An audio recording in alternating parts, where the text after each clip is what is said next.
নমস্কার, আমি অমৃতা। আমার চ্যানেলে আপনাদের স্বাগত। আজ আপনাদের পড়ে শোনাবো প্রফুল্ল রায়ের লেখা একটি গল্প, আমার ছাত্র গাবুল। গ্রাম রাস্তা পেরিয়ে ওধারের ফুটপাতে উঠে বগেন বলল, আমরা এসে গেছি, ওই দেখ। মুখ তুলে তাকিয়ে দেখি সামনেই পেল্লায় খাবারের দোকান। সেটার মাথায় মস্ত সাইনবোর্ডে লেখা, দি গ্রেটেস্ট বারবার খাবো মিষ্টান্ন ভাণ্ডার, প্রোপাইটার শ্রী জটাধর হালদার। বগেন আমার ছেলেবেলার বন্ধু, এক পাড়ায় থাকি। 3rd ডিভিশনে ম্যাট্রিক পাশ করে মারওয়ারিদের অফিসে কি একটা কাজ জুটিয়ে নিয়েছে। এই গল্পটা অনেক দিন আগের। এখন যেটা মাধ্যমিক, তখন সেটাই ছিল ম্যাট্রিক বা ম্যাট্রিকুলেশন। যাই হোক, ম্যাট্রিক পাস বগেন চাকরি পেয়েছে, আর অনার্স নিয়ে বিএ পাশ করেও আমি বেকার বসে আছি। সেজন্য সব সময় আমার মন খারাপ। বগেন মানুষটা খুবই ভালো, পরের দুঃখে তার প্রাণ গলে যায়। আমি যে চাকরি টাকরি পাচ্ছি না, তাতে ওর মনেও ভীষণ কষ্ট। আমার জন্য নানা অফিসে ছোটাছুটি করেছে সে, অনেককে ধরেছে, কিন্তু কিছুই হয়নি। হঠাৎ একটা সুযোগ এসে গেল। দি গ্রেটেস্ট বারবার খাবো মিষ্টান্ন ভাণ্ডারের প্রোপাইটার জটাধর হালদারের সঙ্গে বগেনের অনেক দিনের জানাশোনা। জটাধর ছেলের জন্য তাকে একজন প্রাইভেট টিউটর জোগাড় করে দিতে বলেছিল। বলা মাত্র সে আমাকে পাকড়াও করে নিয়ে এসেছে। মাইনে 75 টাকা, এখনকার 700-800 টাকার সমান। আমার উপকার না করে এসে ছাড়বে না। বগেনের যতই উৎসাহ থাক, টিউশনিটা পাওয়া যাবে কিনা সে সম্বন্ধে আমার একটু সন্দেহ আছে। বললাম, শুধু শুধু আমাকে টেনে আনলি বগেন? বগেন অবাক, জিজ্ঞেস করলো, তার মানে? বললাম, সবে পাশ করে বেরিয়েছি, 75 টাকায় স্কুলের ভালো ভালো টিচার পাওয়া যায়, আমাকে রাখবে কেন? গম্ভীর চালে হাসলো বগেন। দোকানের সাইনবোর্ডটা দেখেছিস? টিউশনি পাওয়ার সঙ্গে সাইনবোর্ডের কি সম্পর্ক বুঝতে পারলাম না। বোকার মতো বললাম, দেখেছি, তাতে কি হলো? আগে নাম ছিল দি গ্রেট জগৎ বিখ্যাত মিষ্টান্ন ভাণ্ডার। বিজনেস খুব ভালো হচ্ছিল না বলে জটাধর হালদার আমার অ্যাডভাইস চাইল। বললাম, ওই বস্তা পচা নামে চলবে না, গ্রেটের জায়গায় গ্রেটেস্ট করলাম, আর জগৎ বিখ্যাত কেটে বারবার খাবো। তারপর দোকানের বিক্রি 10 গুণ বেড়ে গেছে। তুই আমার বন্ধু, হালদার তোকে টিউশনিটা না দিয়ে যাবে কোথায়? আয়। আমরা দোকানে ঢুকলাম। একদিকে সারি সারি কাচের শোকেসে থরে থরে সাজানো রকমারি মিষ্টি, কাঁচা গোল্লা, সরভাজা, জল ভরা সন্দেশ, ক্ষীরের বরফি, দরবেশ, অমৃতি। সিলভারের বিরাট বিরাট গামলায় রসগোল্লা, রাজভোগ, পান্তুয়া, তাছাড়া সিঙ্গারা, নিমকি, হিঙের কচুরি। দোকানের আরেক ধারে চেয়ার টেবিলে খাওয়ার ব্যবস্থা। একটা চেয়ারও এখন খালি নেই, খদ্দের বোঝাই। 3টে ছোকরা ছোটাছুটি করে তাদের খাবার দিতে দিতে ঘেমে নিয়ে যাচ্ছে। খাওয়ার জায়গাটার পেছন দিকে একটা দরজা দিয়ে ভেতরের আরেকটা ঘর দেখা যাচ্ছে। সেখানে 2টো উনুনে প্রকাণ্ড লোহার কড়াইতে মালপু আর কচুরি ভাজা হচ্ছে। খাবারের শোকেশগুলোর পাশেই একটা গদিওয়ালা তক্তপোষের ওপর যে লোকটা বিশাল ক্যাশ বাক্স আগলে বসে আছে, তার মাথায় কাঁচা পাকা কদম ছাঁট চুল, হাঁড়ির মতো মুখ, মস্ত ভুঁড়ি, চোখ দুটো পুরোপুরি গোল, জিওমেট্রি সার্কেলের মতো।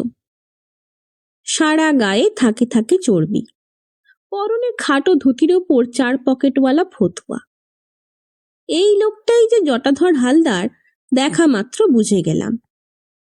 জটাধর আমাদের দেখতে পেয়েছিল।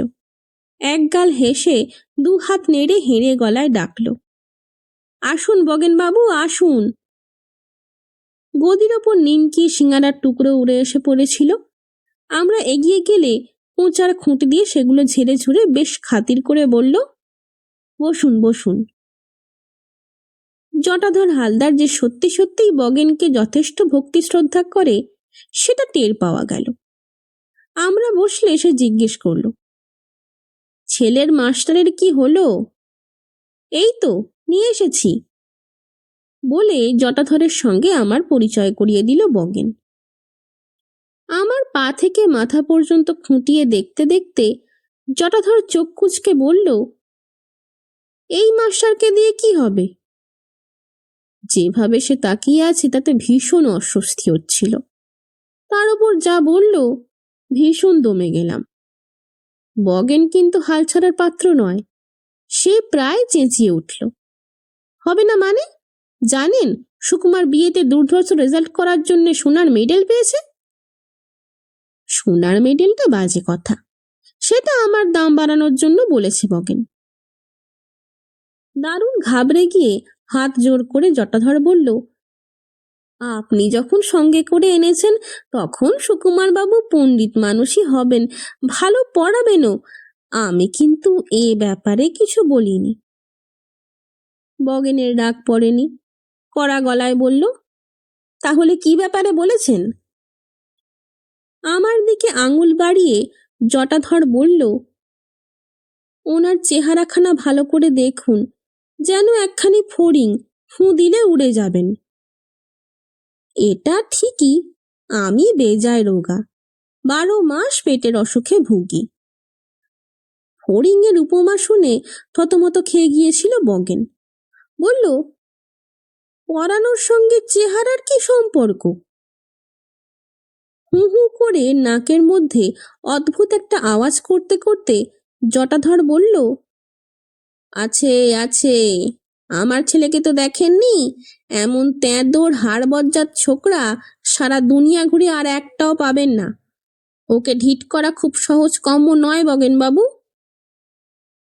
বগেন অবাক হয়ে বলল, কিরকম?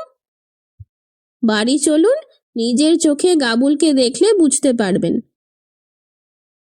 বগেনের শ্যামবাজারে জরুরি একটা কাজ ছিল। বলল, আমি আর থাকতে পারছি না, সুকুমার গিয়ে তার স্টুডেন্টকে দেখে আসুক। তারপর কি ভেবে জিজ্ঞেস করলো, কি জটাধর বাবু, টিউশনিটা আমার বন্ধুকে দিচ্ছেন তো?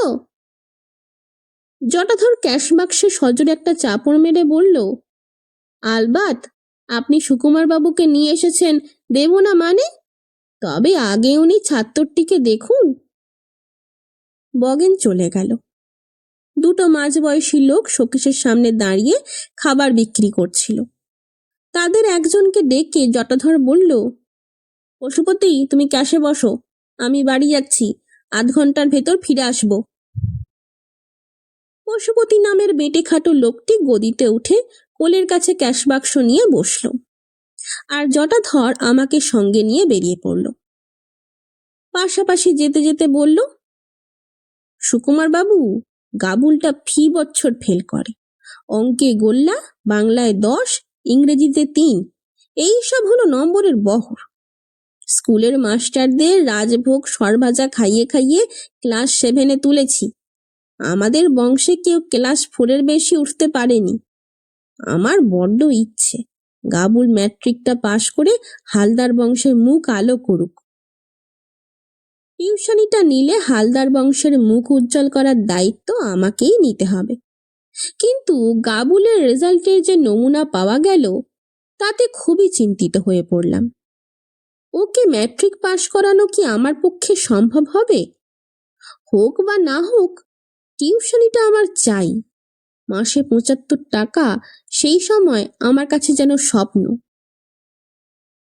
জটাধরদের বাড়িটা দূরে নয়, কাছাকাছি একটা গলির ভেতর। সেখানে পৌঁছে আমাকে বৈঠকখানায় বসিয়ে জটাধর বাজখাই গলায় হেঁকে উঠল, গেবলো, এই গেবলো। সঙ্গে সঙ্গে 4-5টা ছেলে মেয়ে ঊর্ধ্বশ্বাসে ছুটে এসে ভিড় করে দাঁড়ালো। তাদের বয়স 6-7 থেকে 12-13-র মধ্যে। সবার চেহারা অবিকল জটাধরের মতো। জটাধর বলল, গেবলো কোথায় রে? ভিড়ের ভিতর থেকে একটি ছেলে বলে উঠল, ক্লাবে কুস্তি করতে গেছে বাবা। জটাধর হুমকে ওঠে, করাচ্ছি কুস্তি, এক্ষুনি ডেকে নিয়ে আয়।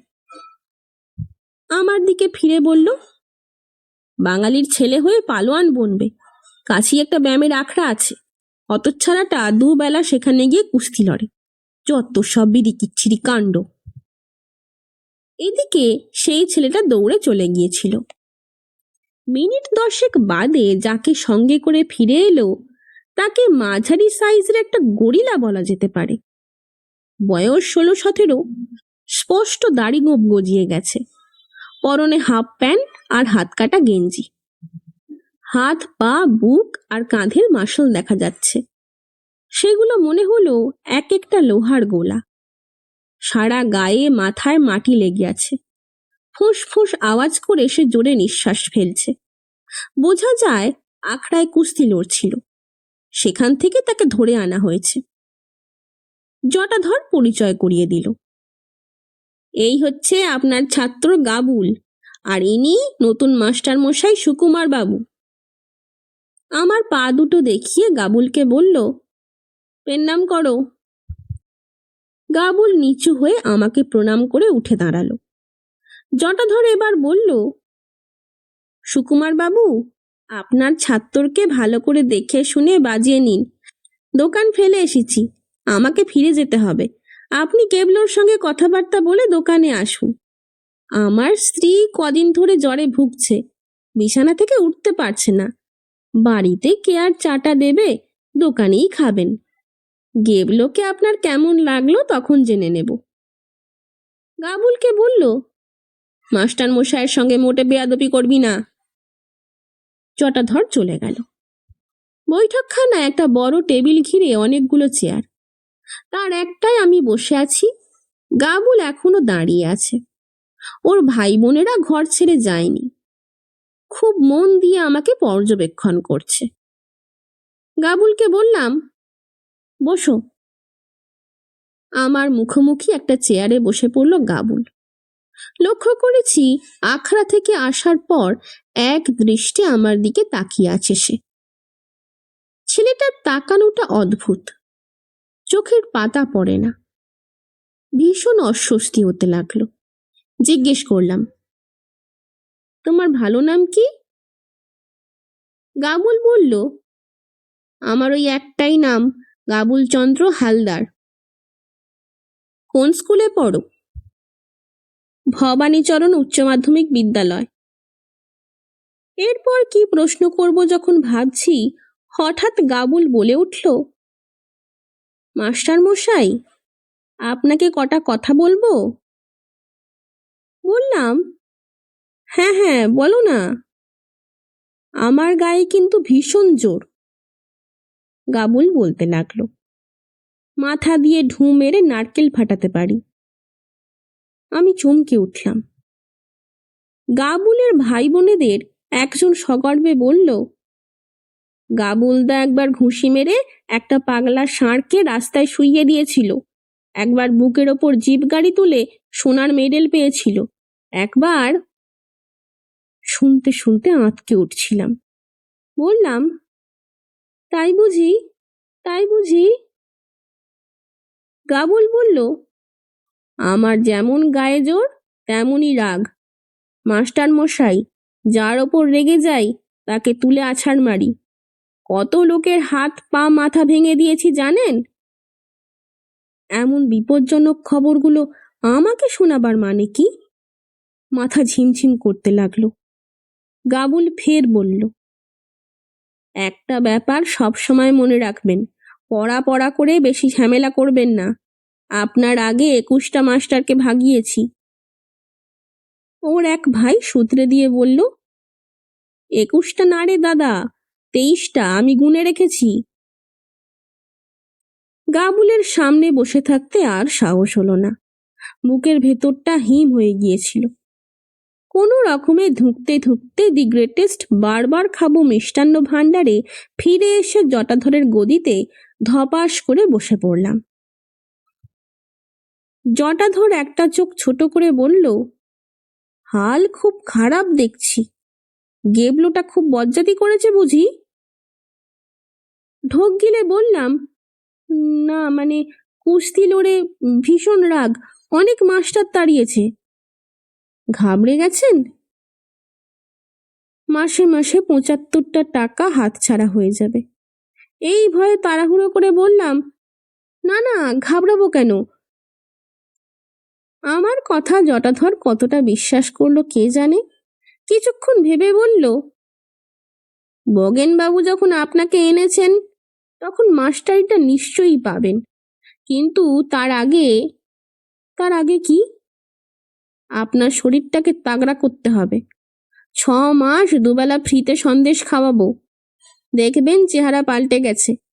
গায়ে তাগত না থাকলে ওই বুনো মোষকে সামলাতে পারবেন না। আমি হাঁ করে তাকিয়ে থাকি। পড়ানোর জন্য শক্তি সঞ্চয় করা দরকার, এমন কথা আগে কখনো শুনিনি।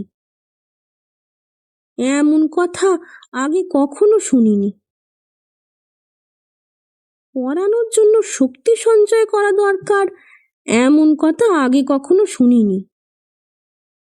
পড়ানোর জন্য শক্তি সঞ্চয় করা দরকার, এমন কথা আগে কখনো শুনিনি। জটাধর আবার বলল, আজ থেকেই সন্দেশ শুরু করুন, ৬ মাস চলুক, তারপর পড়াবেন। দোকানের একটা ছোকরাকে ডেকে বলল, 4টে করে বড় জল ভরা সন্দেশ আর রাজভোগ নিয়ে আয়। তক্ষুনি সন্দেশ টন্দেশ এসে গেল। জটাধর জানতে চাইল, এখন আপনার ওজন কত সুকুমার বাবু? বললাম, ৩২ সের। ওটা কম করে 1 মণ 10 সের করতে হবে। তখন মন সের টেরে ওজন করা হতো, কিলো টিলো চালু হয়নি। মাসখানেক সন্দেশ রাজভোগ খাওয়ানোর পর জটাধর একদিন আমাকে তার খদ্দের খুব বড় একজন ডাক্তারের কাছে নিয়ে গেল। সেখানে মেপে দেখা গেল মাত্র 3 সের ওজন বেড়েছে। ভয়ানক চিন্তিত হয়ে পড়ল জটাধর। ডাক্তারকে সব জানিয়ে কাকুতি মিনতি করতে লাগলো। হাতে মোটে 5 মাস সময় আছে, এর ভেতর সুকুমার বাবুর ওজন আরো 15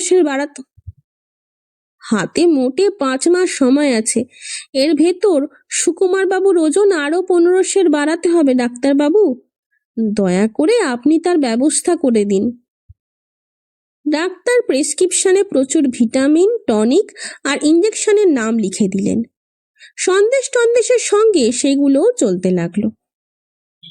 মাসখানেক বাদে ওজন নিয়ে দেখা গেল আরো 4 সের বেড়ে গেছে। এভাবে চললে 6 মাসে নির্ঘাত 1 মণ 10 সের হয়ে যাবে। এত আনন্দ হলো যে মনে মনে 3 পাক নেচে নিলাম। জটাধর কিন্তু ততটা খুশি হলো না।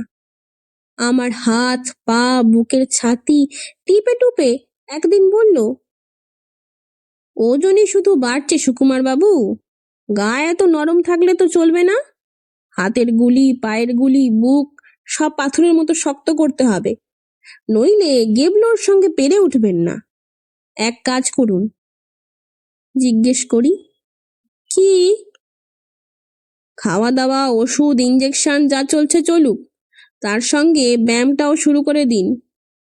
ব্যায়াম?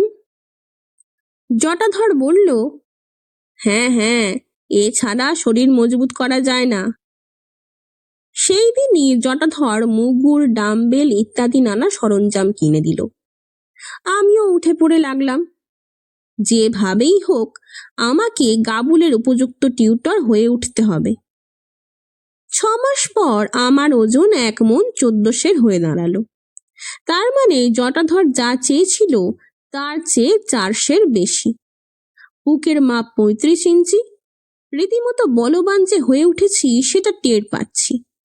নিজের ওপর বিশ্বাস অনেক বেড়ে গেছে। শ্রীমান গাবুলকে আর ট্যাফো করতে হবে না। সুতরাং একদিন জটাধরের সঙ্গে আবার তার বাড়ি গেলাম, কিন্তু গাবুলকে দেখে চুপসে যেতে হলো। সাহস কর্পূরের মতো উবে গেল। 6 মাস আগে সে মাঝারি একটা গরিলা ছিল, এখন মস্ত পাহাড়ের মতো হয়ে উঠেছে। আমি যখন শক্তি সঞ্চয় করছি তার মধ্যে কুস্তি লড়ে লড়ে শরীরটাকে দ্বিগুণ বানিয়ে ফেলেছে সে। ইচ্ছে করলে 2 আঙুলে আমাকে পিষে। আমি যখন শক্তি সঞ্চয় করছি তার মধ্যে কুস্তি লড়ে লড়ে শরীরটাকে দ্বিগুণ বানিয়ে ফেলেছে সে। ইচ্ছে করলে 2 আঙুলে আমাকে পিষে মারতে পারে। চেঁচিয়ে করে বললাম, আমি বাড়ি যাব। এক লাফে বেরিয়ে এসে বড় রাস্তার দিকে দৌড় লাগালাম। ও মশাই, কি হলো আপনার? আরে দাঁড়ান! জটাধর চেঁচাতে চেঁচাতে আমার পিছু নিল। পেছন ফিরে তাকালাম না, আর দৌড়ও থামলো না। দম বন্ধ করে ছুটছি তো ছুটছি। শুনছিলেন প্রফুল্ল রায়ের লেখা একটি গল্প, আমার ছাত্র গাবুল। গল্প পাঠ কেমন লাগছে তা আমাকে কমেন্টের মাধ্যমে জানান। যদি ভালো লাগে তবে লাইক, শেয়ার এবং সাবস্ক্রাইব করে পাশে থাকবেন। ধন্যবাদ। নমস্কার।